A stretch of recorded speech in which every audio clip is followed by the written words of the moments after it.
Здравейте, аз съм Мария и днес се намирам в Натюр Естетика в град София. Процедурата, която ще правя днес е микронидлинг Вивачи и най-важните въпроси за тази процедура.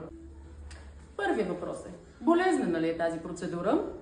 Преди процедурата се нанася локален обезболяващ крем, така че тя е абсолютно и напълно безболезнена. Втори въпрос: за кого е подходяща тази процедура и какъв резултат се очаква от нея? Процедурата с вивачи и радиочастотното лечение могат да третират всички типове кожа, включително стен или тъмна кожа. Няма значение на каква възраст сте. Искате ли да изглеждате красиво? Искате ли да намалите широките пори, пигментацията? Трети въпрос: колко процедури са необходими, за да видим резултат? От 2 до 3 процедури са абсолютно достатъчни в интервал от 4 до 5 седмици. Четвърти въпрос: колко време е необходим за възстановителния период? След не повече от 12 часа вече ще